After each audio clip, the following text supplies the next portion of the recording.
ay gagawa tayo ng banana bread. So, binigyan kasi ako ng aming suki sa palengke ng banana. So, babi guys, so, sabi niya, gumawa ka ng banana bread. So, yan, binigyan niya sa akin. Yun lang yun guys. So, ngayon, gagawa tayo ng banana bread. So, yung ating ingredients ngayon is meron tayong 1.5 cup mashed banana. Yung ripe guys ha. Yan.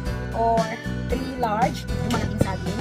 Dapat ripe, pag hindi ripe yung inyong banana, you can add some cinnamon powder. 1 tablespoon na siya guys. Meron tayong flour na 2 cup flour, 1 cup sugar. I use brown sugar guys kasi parang less siya sweet.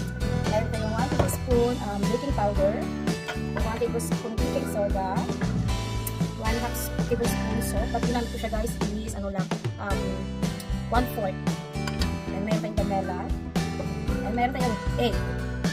So, dapat 2 large egg pero maliit kasi egg ko so pang tatlo. And meron akong chocolate chips dito. Ito na lang yun guys or nuts dito hot nuts. And meron tayong butter and salt butter. So ngayon unang-una is mamaya na mag-ano ng oven natin.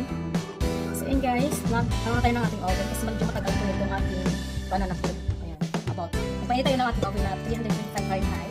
So ngayon, i-mix natin yung ating flour, yung ating baking soda, baking powder, ating salt, wala pong dry ingredients sa banana, yung ating sugar. Marami naman tayong basin. And then, i-mix na natin muna to. Ayan, mix na natin.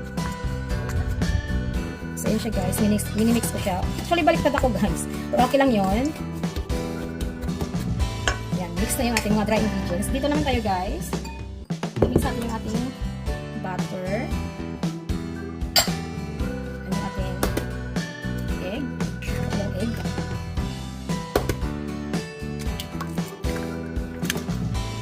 Iniipon ko itong shell at saka yung ating banana. Kasi lalagay natin yan sa ating compost. Maliit ang nakuha ko pang miss ko. So yun siya guys. Mix lang natin siya hanggang sa mag-fully yung mixture niya. So yun guys, gagamitan ko siya ng hand mixer. Sinalin ko na pala yung ating wet mixture sa ating malalim na bowl. And ginamitan ko na siya ng hand mixer para combine lahat ng kanyaking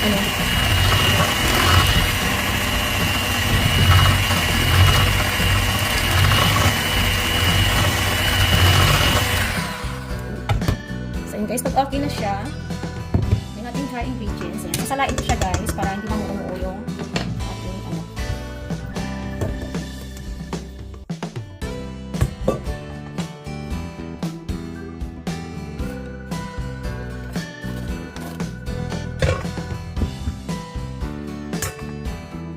Ayan, mix natin siya ng mabuti.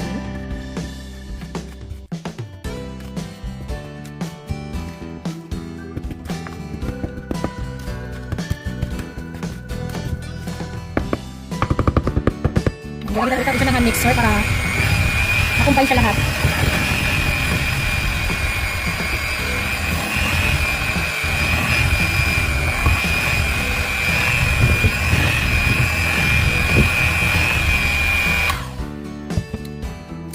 Ng konting vanilla. At tapos i-add natin yung ating chili chips. Yan, konti lang naman ito. Wala natin lahat. And then mix natin ulit.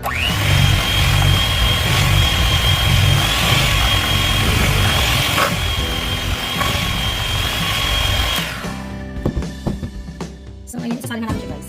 Ngayon natin.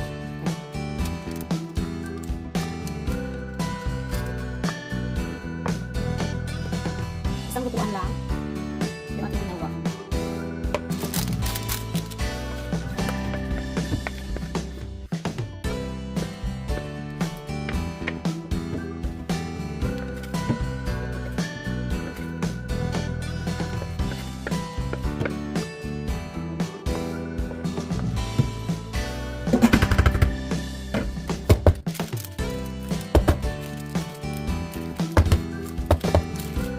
Tara guys, and then ilalagay natin siya sa oven kasi nagang na yung ating timer. Then guys, lulutuin natin siya ng 60 to 1 hour. 60 to 1 hour. 60 minutes to 70 minutes pala, more than an hour. So, okay, after 1 hour, luto na yung ating banana bread. So, yun guys, excited na ako. Let's slice the bread. Ooh. Ooh. Ooh.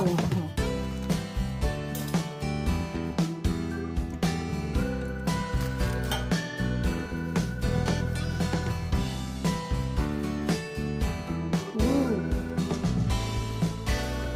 Perfect. It's not dry, it's not wet. It's perfect. Sarap. Sarap. Since John cannot eat, I'm gonna slice it and bring it to tomorrow.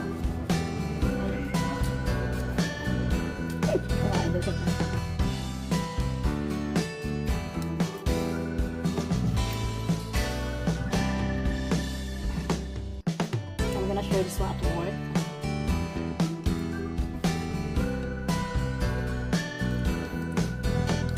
Can you guys? Ganda niya.